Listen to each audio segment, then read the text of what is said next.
thanks so much for taking the time for doing this, Dirk, today. I really appreciate it. No, that's okay. That's okay. It's good now to you're going to finally find be out able how to. it's done in the lower leagues. What I really liked actually is just this is that I come to your work really fresh. I mean, I love audiobooks. You know, I've heard Hitchhikers. I listen to a lot of things like, Big Finish and stuff like that. But I come to this piece and to a lot of your work quite fresh. It's like your name's always kind of been in the ether, and frankly, I've just said to Matt, I'm scrolling down my Audible list, and I'm still scrolling at the moment. So I've just got I've got loads of stuff to fill my Sandman shaped hole at the moment. So really looking forward to it. And yeah, really appreciate you getting in touch with us on Twitter, and it's quite nice. Given what Matt tweeted, actually, it's quite nice that you're meeting your troll here, Dirk. What you said that time. Well, so yeah. It's good. Stuff that news stories. Have we started, by the way? Where is our start point? Yeah, have we started? Oh yeah, sorry. Yeah, I'm just blethering. It's generally how the podcast works. Really, it's just love to chat, but just you've got a script, Steve. Focus on the script. This will be in. Okie dokie. Right, we'll get rolling. Here we go then.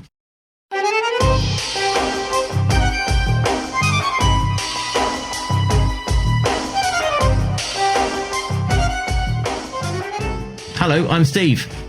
And I'm Matthew.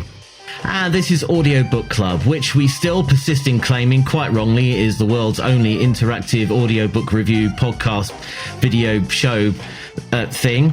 Take that as you will. But one thing you can believe is that we will do our best to recommend to you the finest audiobooks available for your listening pleasure. This episode of Audiobook Club is a little bit different, a little bit special, as we're joined by the man who we're confident to name the best audiobook producer in the world. And we're not alone in thinking this. Earlier this week, at the glittering Audio Production Awards Gala in London's glittering West End, our guest was awarded gold in the Best Audiobook Producer category. Retire the award. From now on, it should be called the second best audiobook producer after Dirk Maggs Award. That is my opinion. Utter creep. So his name is Dirk Maggs, and he is responsible for bringing to oral life everything worth devoting 24 hours of your listening time to over the last 40 or so years. From Hitchhiker's Guide to the Galaxy back in the day, as the cool kids say, right up to the very current genre-redefining Sandman series, all via Horrible Histories, Alien, Flywheel, Shyster and Flywheel, the news headlines, Stephen Baxter's Voyage, the list goes on. Dirk, welcome. How are you? I'm fine, thank you, Steve. It's very kind of you to have me on, and I really am very grateful for the award. It's not as I don't feel the build-up you've just given me is quite justified. In the end, it all comes down to years and years of practice, but it's lovely to have something to put on the mantelpiece. Absolutely. I mean, here at Audiobook Club, we refer to the Sandman series as the biggest budget movies ever that you make for yourself in your own mind. I mean, we refer to you as the greatest audio producer of all time. And Amazon, yeah, we said this before the award, Steve. Yeah, we were said saying that Dirk is the greatest. Yeah, we said it. This award is just backing up what we've been saying. So we're very grateful that you're here, to be honest. And thank you for taking the time, in spite of the slightly awkward way we met each other. When you said that we did gimmick casting. Oh, even now. I mean, what were you thinking? I am going to apologise profusely for any offence caused. I didn't mean that you had done gimmick casting. The quality of your work is not in doubt. The immensity of what you've achieved by getting Audible to invest this much money in a really top-notch production, the top-notch productions that you do is phenomenal. My concern was just, and I only asked the question, I said, is it a gimmick? Is it just something that that Audible and Amazon are putting out there to drag people in, and then it doesn't turn out to be like that? And I hope that we said out loud that it's not a gimmick, it's a wonderful piece of audio, and now all other audiobook producers need to raise their game and be as good as you. I hope that's what came across. It's very difficult to say that through the medium of Twitter, but yeah, no, we are incredibly grateful for having you here. We didn't mean to cause you any offence. Me and my big gob, I'm very sorry, but thank you for coming to see us and being so gracious nonetheless. This is quite possibly the most emotional podcast we've ever done. Oh. But the thing is, it could be seen as the most expensive gimmick you could possibly come up with, because, an A-list cast in an audio production is a rarity, unless it's a Neil Gaiman project, in which case I could go back to Neverwhere and say we had a room with James McAvoy, Natalie Dama, Benedict Cumberbatch, Sophie Okonedo, Andy Sachs, David Harewood, Christopher Lee. That was a pretty epic cast, and that was on BBC money. I think what we're talking about is something that attracts a cast like that, and that's the power of a great writer. And Neil is a great writer. He just happens also to be a really nice, cool human being. And I think that's what attracted the cast. But I think you made a valid point. You can throw all the money at the world at something, but then you've got to have the nous to back it up. And that's really where I have to step up.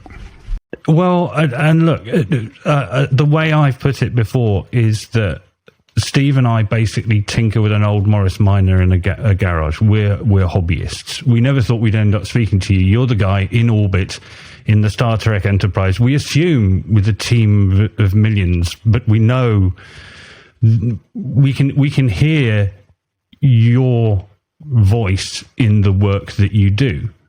I mean, I'm throwing the script out the window, Steve. Later on, we were going to ask you about the transition from BBC to Amazon, because the BBC were the only people in the game before. And I don't think in the 1970s and 1980s, when you were predominantly there, there's stuff that couldn't be dreamt of, and I assume that most of the actors that you just mentioned were in the room not for the paycheck, but as you say, for the love of it.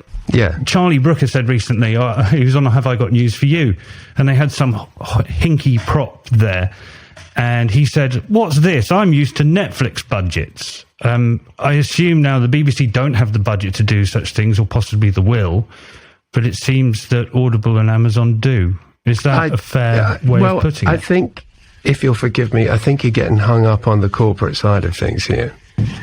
And at the end of the day, we look at the paintings.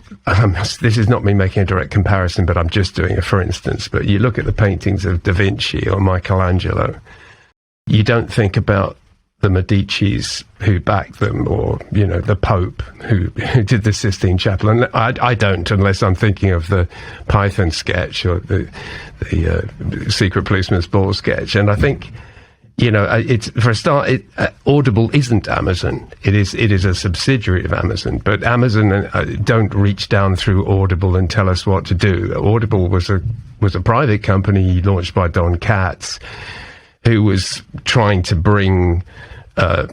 make an audiobook service that would stream, and for good or ill, that's what happened. And it was a success, and Amazon acquired it. But the actual day-to-day nuts and bolts stuff is done by people who are very, very into audiobooks. They're not there to sort of, build corporate America or whatever it is. It's none of us are in there because we are, rampant capitalists, that we're there to make good art. And the BBC has always been there to make good art. And I joke, we've all joked about BBC money, the joke about what's a BBC suit? It has small checks. There's all these sort of gags. But I kind of feel the need to defend them a bit, because, it's the money is important, but in the end, it's the art that matters. And the fact, someone like Benedict Cumberbatch, let us say, and or James or anyone, comes into a job because they really believe in the job. If they're not there for the paycheck, they're there for the job. And I might add, in Benedict's case, not only are they there for the job, they will then, when the read-through is over, stay behind and help me wash up the coffee cups. That's the kind of people we work with. The fact that I can't see a downside to the medium I love and work in, and have over 30 years tried to sort of cut through the pack ice a bit to bring more people in behind me. If a big corporation wants to invest in what we do and can make money out of what we do, great, because that means there'll be more of what we do. That is my view of it. It's a necessary evil somewhere along the line to have a sort of money-making activity, because the money that's made then provides the funding for what we do. And that's really the problem with people pirating stuff, because then nobody gets paid and nothing gets made. So I'm kind of defending it a bit. Sorry, I don't mean to lean into you so hard this early in the chat, but it was, what you were saying last time and what you're saying this time, and I totally get that, you then qualified the statement, which is, I totally get that. But at the same time, there is a lot of hostility. Oh, if it's on Audible, that's owned by Amazon, I won't buy it, or I won't subscribe, and so on. And that's, people are totally free to do that. That's nothing wrong with that at all. But I worked for years at the BBC. I have the letters BBC written through me like a stick of rock. If you cut me in half, it's written there.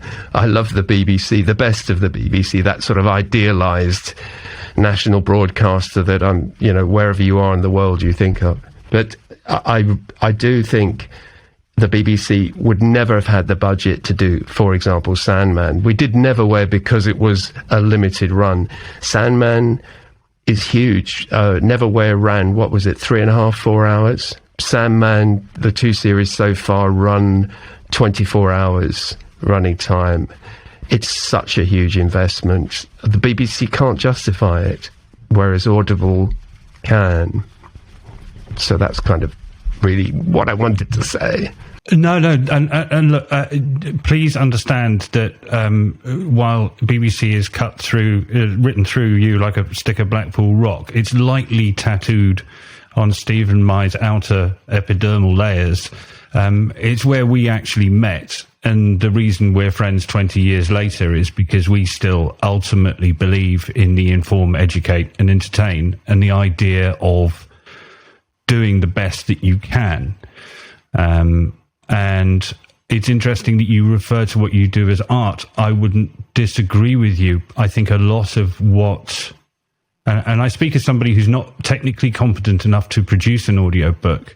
I would say some of the stuff out there is very much craft, but your work is a layer above and very much art. And as far as Amazon goes, I'm vision impaired, and after staring at a screen at the BBC for 8 or 10 hour shifts that started at 5 o'clock in the morning, where Steve and I met, I got home, and as someone who can't see very well, the last thing I wanted to do was pick up a book. I didn't read a book for 15 years.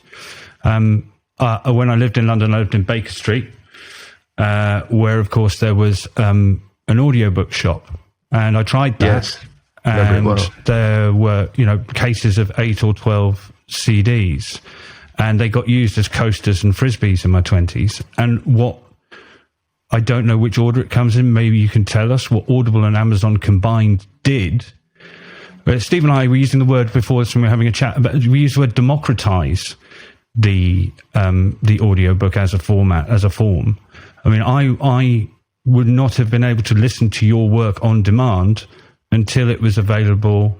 I wouldn't have had the inclination. In the last 5 years since I've downloaded the Audible app, I've listened to over 600 audiobooks, and one of them was not on Audible.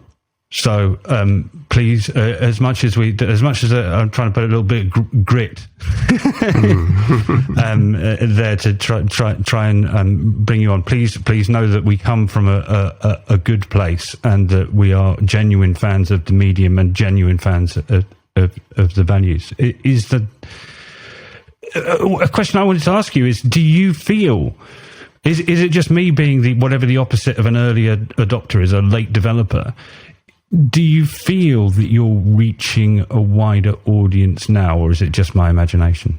Oh, without question of doubt, we are reaching a wider audience now, because we have worldwide distribution, a deliberate worldwide distribution by a large multinational corporation, as opposed to accidental worldwide distribution because the BBC Sounds app works in countries other than the UK. The BBC's influence was and is, great, and its reputation is high. But the BBC is the British Broadcasting Corporation, not the WBC, Worldwide Broadcasting Corporation. Much as I think it'd be very cool if they were. Whereas Audible have a global reach, and they've got a promotional budget, and that's something that's not to be sniffed at. Do you know what? Steve, I'm really sorry. I'm skipping all over our script. You please rein me in a minute. Well, I've got a question for you. You have another question for you? Oh. Just one question. Do you smoke, Dirk? I used to, years ago. Used to very heavily.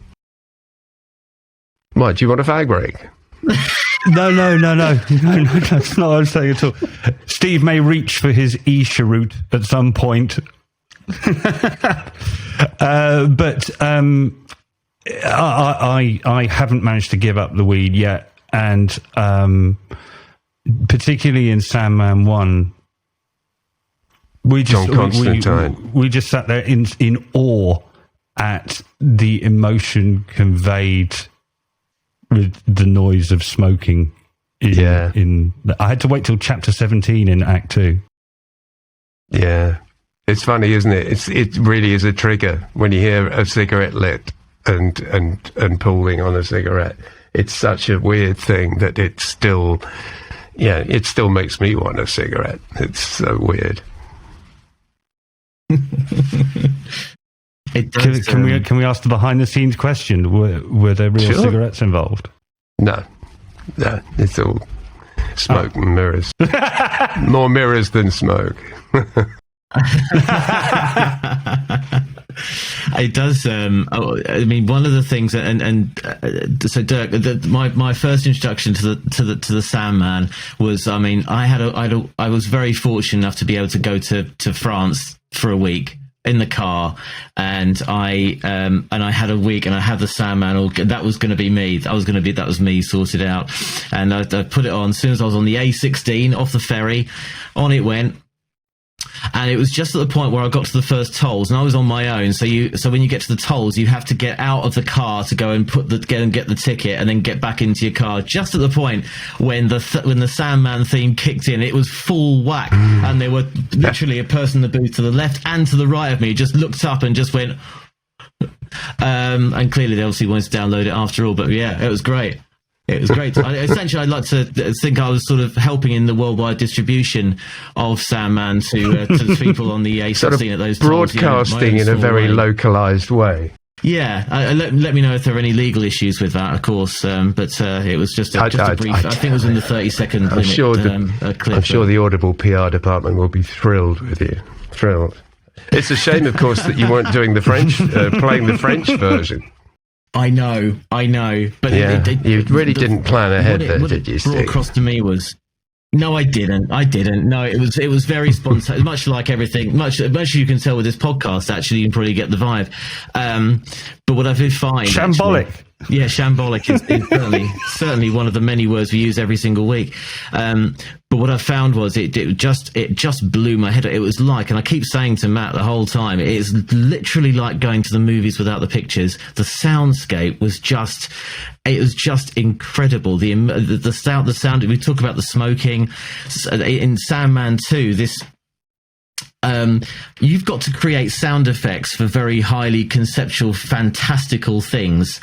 And I mean, I saw a screenshot that you posted on Twitter of all the tracks you had on your screen. And Yeah, it just looked it looked like a magic eye picture. And with the sound effects, I mean, you had to, one of them that sticks in my head because it was just so freaking grotesque was, I think it was Morpheus is either Morpheus or Lucifer had to lock the flesh castle. Oh, the flesh key. The flesh key in Act 2, yes. And it's like, how? I mean, it was slightly nauseating, but it was extremely like that's exactly what a flesh key would sound like. But how did you go about what sort of how? Can you talk us through the process of that and how you get the idea of what a sound would sound like and how you go about achieving it? I think you're talking about World of Silly Putty, aren't you, and stuff like that. Really, this is often where the effects come from, and actually, the Wilfredo Acosta sound design that one, so you'd have to check with Wilfredo. But generally speaking, I tend from Act 1, a lot of what I was using was stuff that I've recorded over the years for other productions, and I've held on to. And sometimes I'll take off the peg sound effects collections like Pro Sound Effects and so on, because, you really don't need to go and there's enough to do producing this stuff and making the noises work in context. To go out with a bucket of papier-mâché and a plunger for a couple of hours is fun, but doesn't get, an episode mixed. So, it is always down to the fun part of doing this stuff is always the sound effects. And of course, once you get to a level like this, I get less and less time to do them. So I'm buying more and more off the shelf. But that said, there have been times when in the past I've made sound effects for the old Superman and Batman series, which we did in the 90s. And then we used to rent a studio for the day, hire a studio inside the BBC and spend the day doing a crazy bunch of noises. It does that whole kind of messing about in the studio, at the BBC to create sound effects is it just reminds me. My first experience at the BBC was a work experience at the World Service, and literally that day, that's where I heard the small checks joke, literally in the BBC club. I've never heard it before. It's seriously, no. It was nice to get that reminder. Thanks to that one, but it's absolutely true. But so much kind of creativity. It reminds me of the Radiophonic Workshop, and how they create things like the Doctor Who theme and the sound of the TARDIS with keys along piano wire and stuff like that. It's just so cool. The thing about working in these corporations like the BBC and to an extent inaudible, but inaudible. It's very cute. You mustn't put those two words too close together. I'll write that down. Hold on. It's the freedom to play. It's the ability to play. And my best times working for anybody is where you're given the job and then they get out of your way and let you do it. And at the BBC, I was going to say, when we were recording sound effects, I recorded the Paris studio for a day, which was our audience studio. And we were actually working in just a corner of it, but it was a facility. And when we could play. And I do recall when I was trying to get the sound effect, this is very Milligan, of a shovel hitting somebody's head, and the effect of the actual shovel just wasn't ringy enough. So in the end, we came up with the idea of maximum shoveling damage. So we rigged a mic in the middle of the stage at the Paris, and then Stuart Silver, who'd written this particular series, and I stood about 20 feet apart and threw a gong at each other. So ideally, the gongs would collide in front of the mic, and it really worked. But that's the thing, isn't it? I remember working on an ad, strangely enough, for Cointreau when they're allowed to do booze on the radio at a much lower level than you. The Scotch glass we used didn't sound Scotch glassy enough, and we ended up using a vase, I think, at the time. Yes, it's the ability to make a mistake that helps you get it right in the end, doesn't it? It's like that's not quite shovel on the heady enough, let's use a gong. I mean, it's that. Yeah, you do. You have to scale stuff up. And what people don't, what people coming into the business take things at face value, and that's the last thing you should do. So, for example, they will think, I was trying to think what it was, but there was, for example, the old BBC sound effects where a dinosaur was, that lovely little man who used to do animal impressions, roaring down a glass tube, going like that. And of course, then you see Jurassic Park, and you see what Gary Rydstrom has done with it, and he's basically combined about 68 different animals, from badgers to hippos, and in the middle of it somewhere somebody's pushing a wardrobe across a unvarnished wood floor, and there's this huge sound effect. And it's this thing of never ever settling for the obvious. You have to expand it and so on. And there are so many times Sandman is full of sound effects which aren't what they said on the label. It's full of stuff, and so many times I have a real thing about footsteps. I absolutely can't bear artificial sounding footsteps, and so much of the keyboard Foley footsteps that people use sound like, I don't know, somebody tapping a nail in somewhere. It's the weirdest it's totally unsympathetic to its environs. And the best footsteps I ever recorded were at the end of a long day in Maida Vale 7 at BBC Maida Vale in 1990, when we were doing Superman, and I desperately needed some Foley footsteps for Lex Luthor, and in those days we were on reel-to-reel, so there was none of this digital lark. And I just ran in the studio with my boots on, my cowboy boots, which I usually wear, and just walked up and down a couple of times, and then ran up and down a couple of times on this parquet flooring, which was the flooring of the studio. Well, I have used those footsteps ever since. Those are so often Morpheus's footsteps. Yeah, they're all over. Every time James walks about on a hard surface, it's usually him. In fact, anybody. And the real joke is that is probably, if you were to time it back to back, those footsteps that I did, there's less than a minute, and they're and individually probably about 10 seconds. Run off, run back, shuffle a bit, and so on, because they blend. And the fact that no one's ever called me out on them persuades me that they really do blend. So it's quite an interesting thing. And another thing, if I can elaborate about sound effects, is I think it's more like impressionist painting than photography. Because I think if you're trying to suggest that there are two people in a room, you want the feeling of physicality, you want that sort of impression that there's not just floating heads, there are bodies underneath, and they might scratch themselves or shift position or gesture to make a point. And that's another big thing for me, is I can wallpaper scenes with sporadic cloth movement on either side just to suggest someone's in the room. It's actually random, but it's amazing how often it just exactly fits the dialogue. And it's that kind of thing. It's that kind of being prepared to let go of the literal and go for the abstract, which then creates a world which people believe in. And I don't know, I'm not a scientist, but it's a cognitive thing that humans do. We hear stuff and our ears turn it into something, and the narrative, it all blends, if it's done well. Yeah. But there's also a bit where something I noticed about what you do is there's also a bit of, you mustn't throw too much at it. You're quite sparing in some ways. Well, I worry about doing too much. That's my constant worry. In fact, I've just been listening and working on a mix of Song of Orpheus yesterday and today, and thinking, I've over-egged this. I've over-egged the music, the sound effects need pulling down.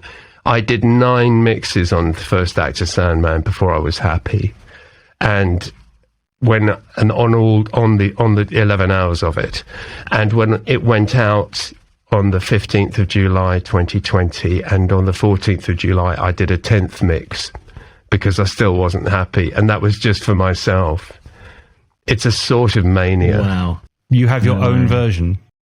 No, actually, my version is now out there because I have done a couple of fixes to it. We added new titles saying Act 1 and so on. So that is now the version out there. But yeah, for nearly a year, it was my version on my hard drive.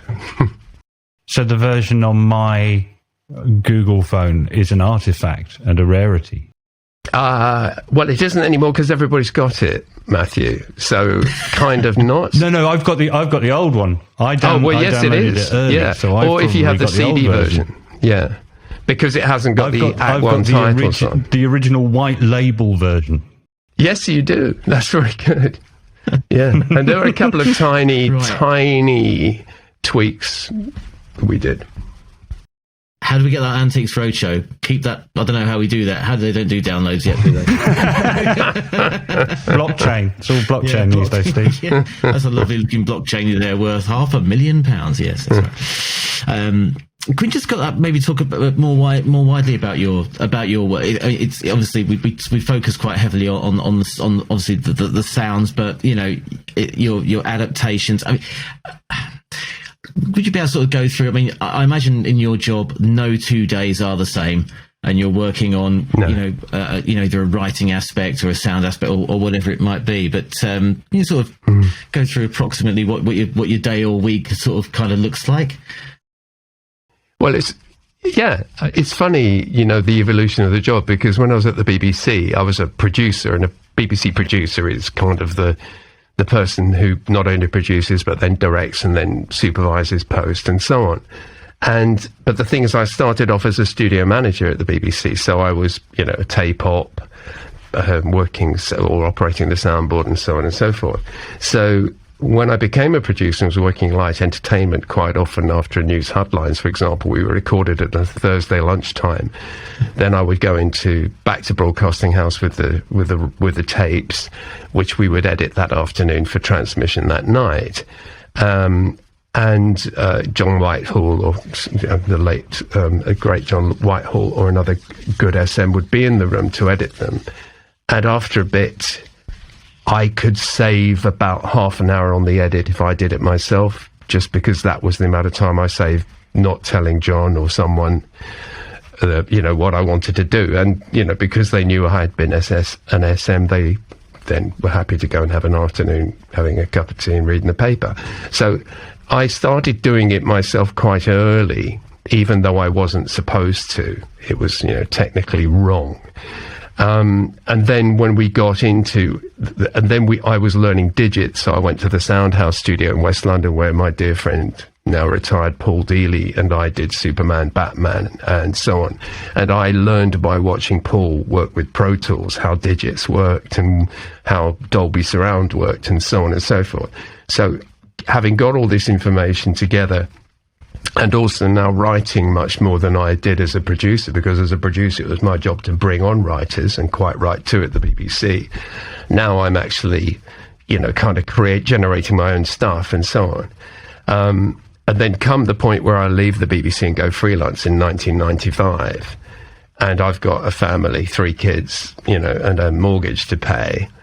I kind of I realized I'd have to do everything. So I'm now providing the whole menu from soup to nuts, and cooking it in the kitchen, and going out and buying it beforehand. And it becomes this sort of factory where you give me the job at the beginning and I hand you a CD at the end, or whatever it was in those days, So, from being a sort of supervising people mainly sort of job, it became hands-on quite quickly, and then I ended up kind of doing everything from the writing part to the post-production part.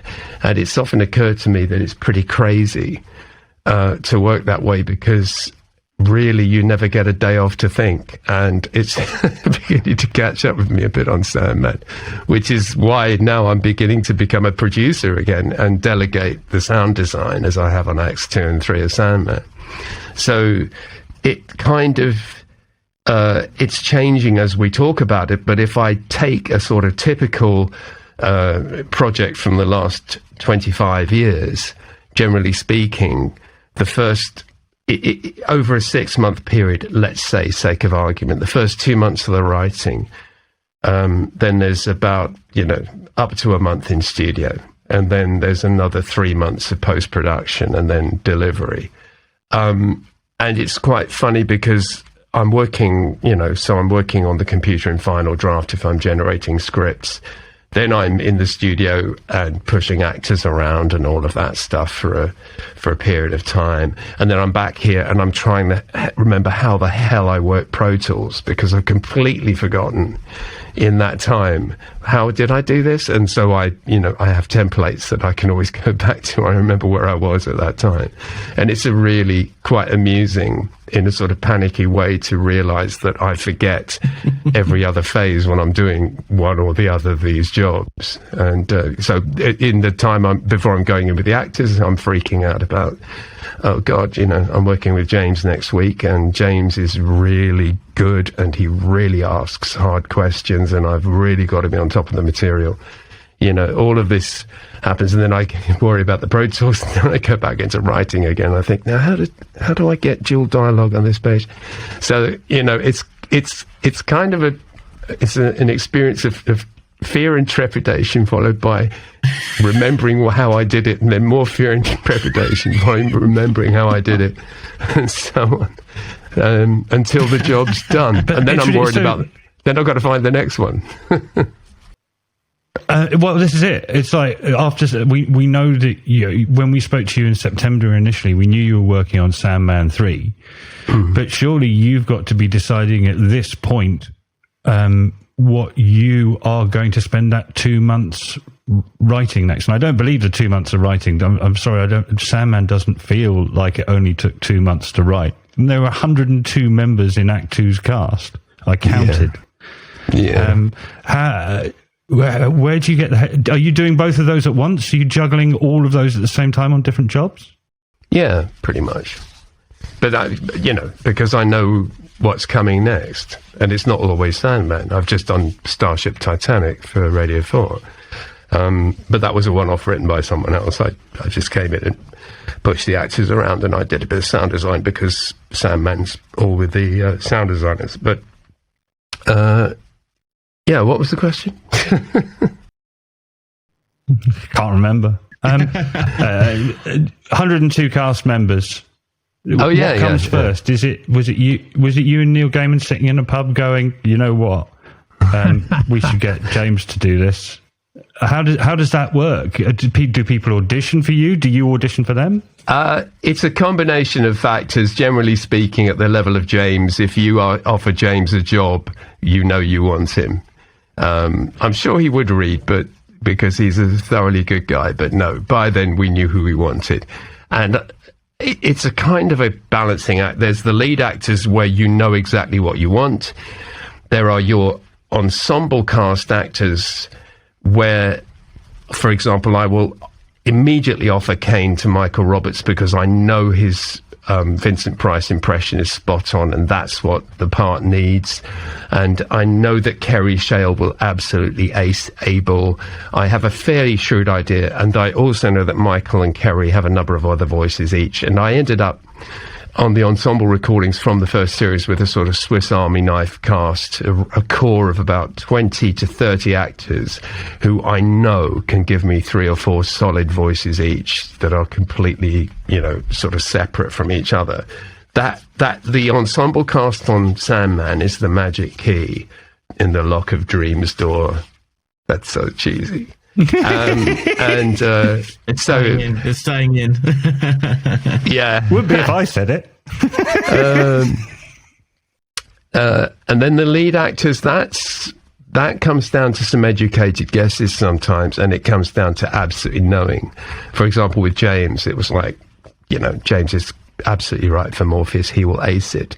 My slight worry was that because he played Richard Mayhew in Neverwhere, I kind of, it was a bit like Crossing the Streams in Ghostbusters slightly, that we already had cast James in a Gaiman lead.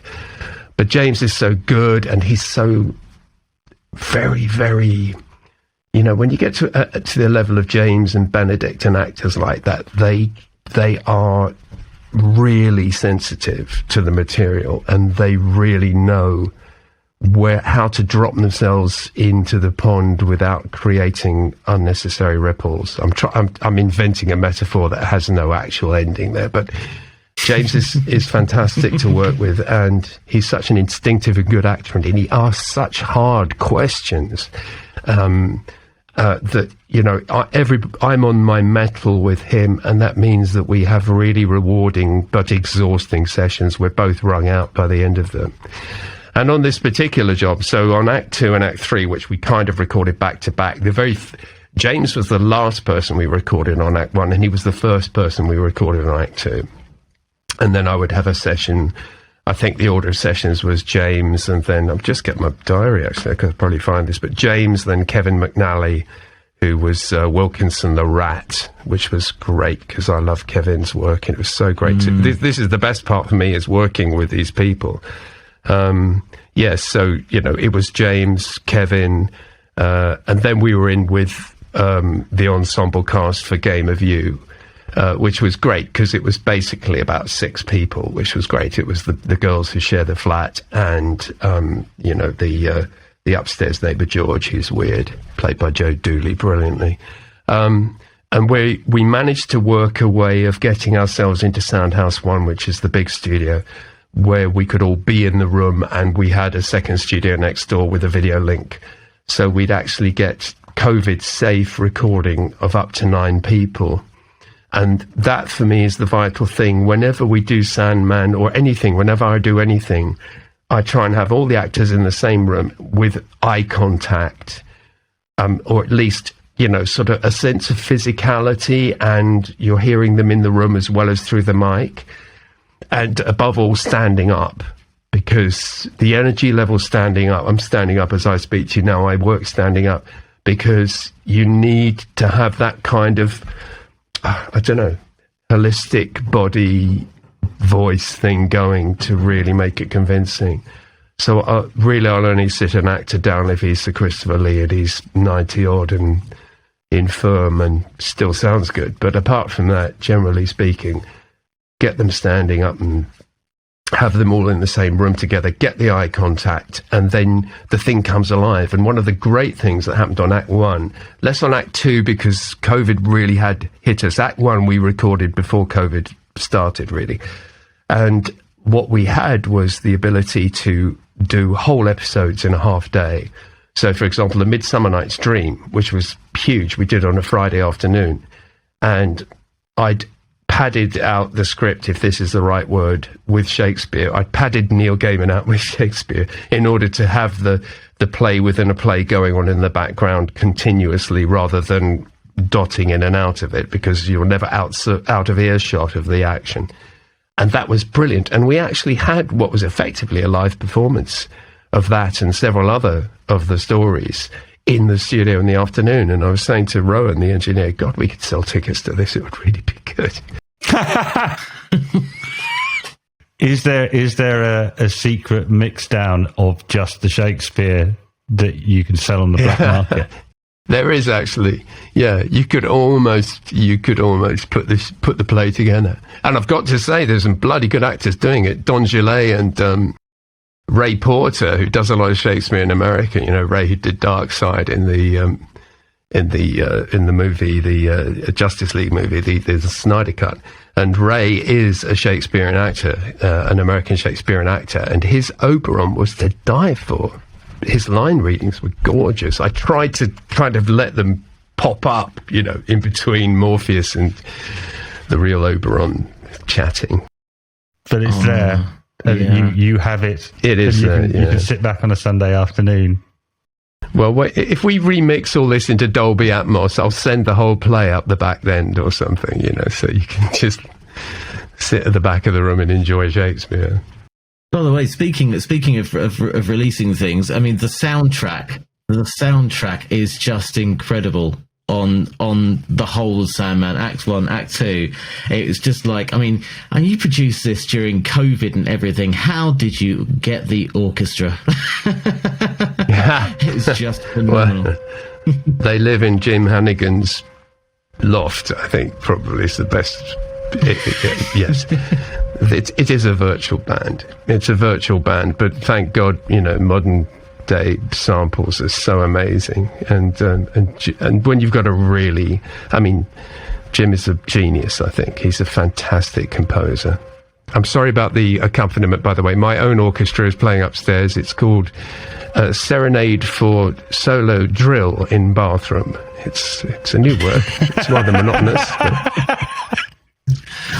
Get that down. Get that down for the. I don't know. You got the mix. You got the mix perfect. I don't know how you did. You're a genius. It's just the right level. It's very convincing. That's me. Even the plumbing. Even the plumbing. Just to sort of look at the, if we can have a look at the writing side of it and the audiences. Good. That's the question I was going to ask too. Yeah, and this is basically we've been attempting to start the plot of Act 2 in Sandman, and as with the first Sandman, it begins with a big story focused around Morpheus. There's essentially a real estate dispute over hell, pretty fair to say, maybe, involving sort of Norse gods, Egyptian gods, fairies, chaos and order. And just thinking about the audiences, you have these audiences who are obviously, firstly, you've got people who have read and devoted to and passionate about the source material from Neil's work with DC Comics, and then you've got people like us, and certainly me, completely new. So a blank canvas in their head, essentially. Are you conscious of that when you're going through the adaptation process? I'm very conscious of the audience when I'm adapting something, yes, very much so. And I've been since the beginning, because I started doing stuff that had a potentially large audience in 1988 when we did Superman on Trial. So, I'm immediately, you're immediately making product which is familiar to a lot of people. That only got worse when Douglas Adams asked me if I would bring The Hitchhiker's Guide to the Galaxy back to BBC Radio, because Hitchhikers comes with this huge, cohort of committed, die-hard, quite fanatical fans in some cases, who many of whom were very unhappy that it was not being made by Douglas and Jeffrey Perkins, quite apart from the fact Douglas had horribly left us by that point, and Jeffrey would never have come back anyway because he was in television, or indeed that the first episode of Hitchhiker's Guide to the Galaxy was actually produced by Simon Brett. But, nevertheless, people like things to stay where they are. And so that was a challenge. So coming to the Sandman was daunting on some levels, because obviously I know how special it is to people. It's special to me, and Neil is a friend and special to me.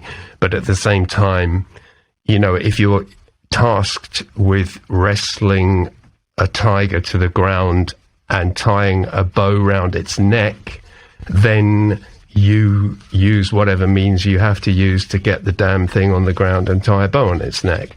And so with Sandman, originally my plan was to slightly homogenize storylines and to smooth out some of the anachronisms that 30 years later sort of apply. Not that there are many. I mean, God knows Neil wrote something which is incredibly far-reaching in terms of foresight. I mean, it's a Douglas Adams level of awareness about social change. The whole business of LGBTQ and all of the other stuff, T and all this stuff.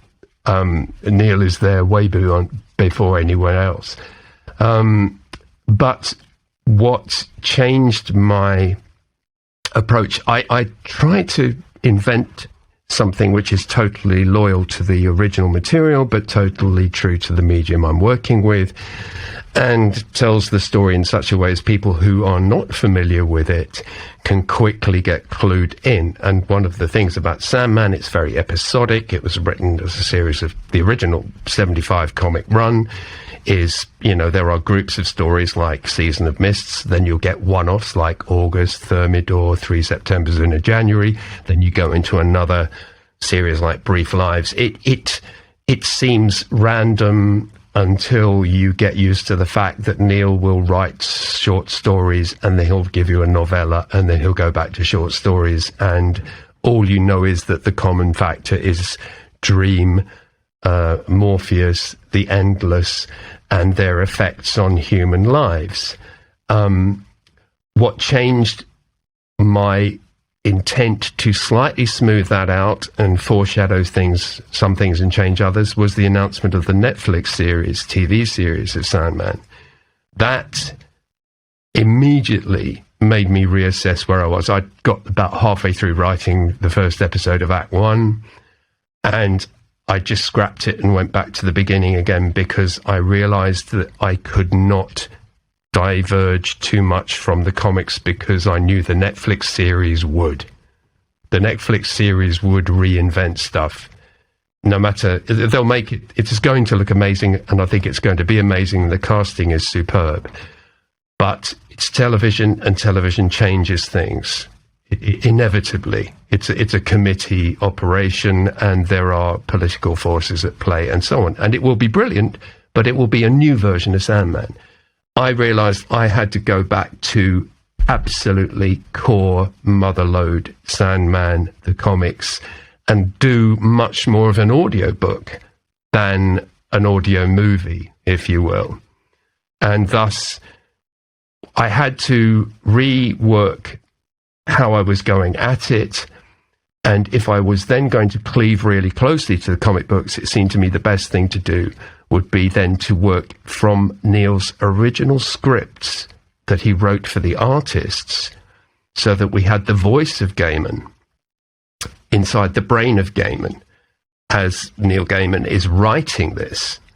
So it's as if we're sitting next to him in the hotel room, on the airplane, in his home, as he writes it, and we are seeing the images come to life out of his head, because that's what we're hearing. We're hearing him tell the artists, Morpheus is tall, he has chalk white skin, his eyes are like black pools with stars in his shock of black hair, his long black robe has flames around the edge. You know, you're then getting that. And it solves a lot of problems, because it means that Neil is taking you by the hand through it, and of course that really helps, because Neil and I always have discussions about, is a narrator desirable? Because I tend to avoid narrators in a lot of my work. I'm not averse to them. I've heard you say that. Voyage, I listened to the interview after that. You said that. Yeah. You feel it's a cliche to have a narrator. But isn't Neil Gaiman, there's also a bit where he's almost like a god in this mystical universe well, you're hearing the creator, aren't you? Not a god. The creator is actually commenting on, he's describing his creation.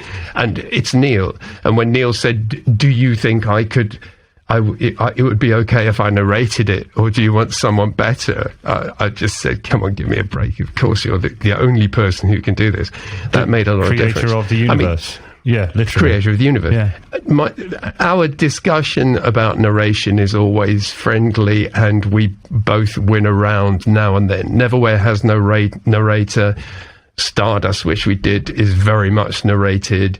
Good Omens, our version that we did 7 years ago, is Agnes Nutter has a more active role introducing each episode.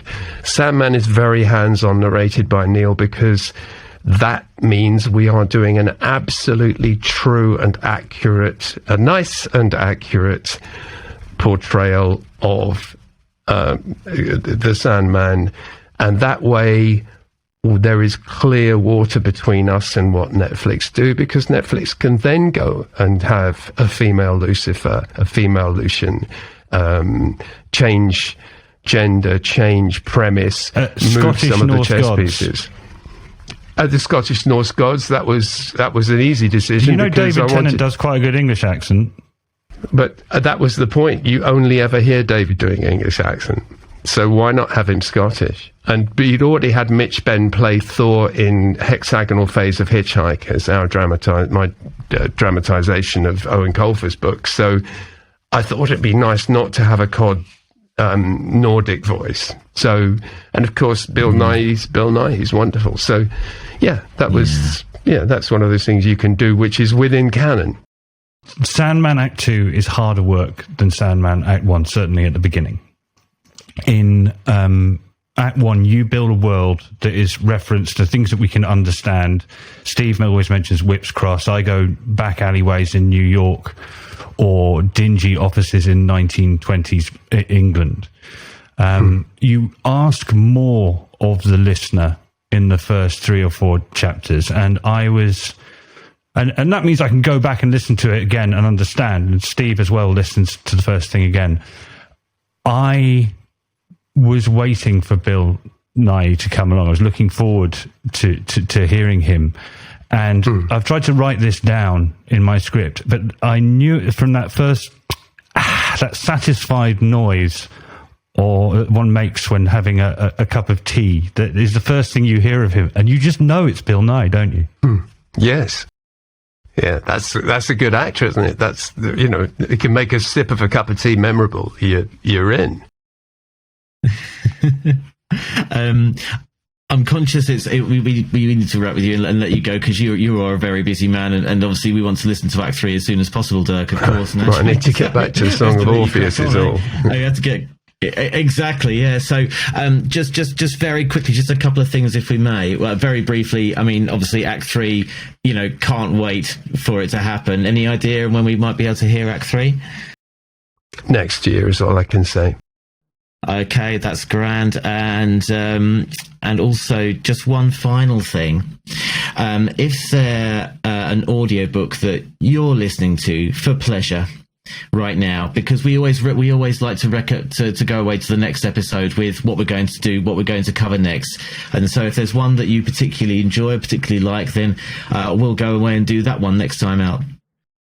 Well, that's very good. That's a hard one, because it's kind of a busman's holiday for me to, to listen to stuff. I'll be absolutely honest with you. The last thing I do is listen to stuff. What made you think you could do this job then? What made you so young Dirk? What made you want to pursue this career? If you can't give us one you're currently listening to. Oh, I can tell you loads of 1,000. There are 1,000 things. First of all, and I was talking to Michael Sheen about this, because he was just about to do it at the National, is Under Milk Wood, the original Dylan Thomas, the Richard Burton version from 1953, which is just voices holding you in a magical place. It's totally riveting, and it's so simple, and it's just beautiful. And the languages, the use of words. Under Milk Wood by Dylan Thomas, the original Richard Burton BBC production, that I would definitely recommend. And then after that, it was the world of comedy, because my father loved radio comedy, and so we would listen to, in the 60s, he would have Round the Horn playing on a Sunday lunchtime with Kenneth Horne and Kenneth Williams and Betty Marsden, Hugh Paddock, and it was those worlds. And then I discovered at the same time, my dad wasn't a fan, but I became a huge fan of The Goon Show, because of the imagination of Spike Milligan putting all those elements together. And I happen to also love big bands. So you've got a big band, you've got comedy, you've got Milligan, Sellers and Seacombe, and you've got the best sound effects ever. And it was a real privilege to, back in 2001, for the 50th anniversary of the Goons, we actually did a cardboard replica Goon Show at the Playhouse with Harry Seacombe's son, Andy, playing his dad, and John Glover playing Spike, and Jeff Holland playing Peter. And we had John Wilson's orchestra, live effects on stage. We had Chris Timothy announcing, and we had Lance Ellington singing. And it was really interesting, because it was like archaeology. We had classic Milligan script material. We had the band, we had the sound effects, we had a cast who I didn't employ because they could look like and sound exactly like the originals. What I had was a cast of 3 people who could get the damn script over to the audience. That was the important thing. It didn't need to be a really great Blue Bottle or Eccles. No one will ever have that the spirit of Milligan and Sellers that informed those, but it's still very funny stuff. And what was brilliant, and this is something that I take to every job I do, is that you've got the script by Milligan, you've got John's band playing the Wally Stott, Angela Morley cues, you've got Rebecca, the spot effects operator, on stage doing the noises, and you've got the guys with the script, and you put them all in a theatre, and it's nuclear fusion. It rocked. And I remember Barry Cryer and Dick Vosborough walked in, and Barry said, "Hello, Dirk. We've come to bury you, not to praise you." And I said, "You bastard." And so he swanned into the auditorium, and I went out on stage, and I was shaking like a leaf. And I did far too long an introduction, but I was trying to thank everybody, you know. And Spike couldn't come because he was ill, and Harry couldn't come because he was ill, and Norma Farnes didn't come, and the controller Radio 2 didn't come, and I thought, oh, Jesus. But we did have a room full of people, and we had kids in the audience. And I'm just telling you the story. I did the warm-up cold in front of the tabs. The main tab was down. So all they could see was me and 3 mics. They didn't know what to expect. But I could see Steve Punt and Mitch Benn sitting in the front row, you know, and I thought, oh, Jesus, I'm going to die. And so I went through my intro, which was far too long, and I could hear Andy Seacombe going, "Hurry the fuck up," from the wings. And then I finally said, and this is what it was all about. And as I said it, Steve Springfield, who was on the tabs, Celador Steve, pulled up the tabs really fast, and John and the band went straight into that Goon Show medley at the top of the Goon Show, up from the Goon Show records, you know, kind of medley of all the hits. And it was fantastic, because if you've never been in front of a 22-piece big band, if you're within 50 feet, generally, that's a loud noise, you know. Rock bands are loud, but big bands are loud too. That's a movement of air right there. And it was wonderful, because I marched off stage, but I was keeping an eye, and the whole audience just sort of went back in their chairs as if we'd accelerated, you know, into takeoff in an aeroplane. And from that moment, the thing flew. And this chemistry of Spike's script and the band and the guys and Lance singing, and we had a harmonica player to do a Mex Geldre number. It just flew. It was amazing. I didn't think it would work, and it worked. And it can still be heard. It's on a CD set called Goon Again, along with my documentary for the 40th anniversary. But it's my proudest day. And Jeff Holland and I always agree that if we were going to have a Groundhog Day, it should be that one. Yeah, that's a story right there, isn't it? To keep, yeah, absolutely. Yeah. Well, that's fantastic. That's fantastic. We've kept you way. You've been so giving of your time. But we really appreciate it. We know you do that. We know you always give your time, because I've seen so many interviews of you on YouTube and everything. So really appreciate it. And obviously you've got to get back to producing the good stuff. So thanks so much for your time. Then just very briefly, of course, we've got Starship Titanic, which I saw you tweet about yesterday. Coming out at Christmas on Radio 4. December the 19th, 3 o'clock. So, yeah, really looking forward to that. And so once again, many thanks for your time, Dirk, and hopefully we'll talk to you soon when Act 3 comes out. Can't wait. Okay. Thank you, Steve. Thank you, Matthew.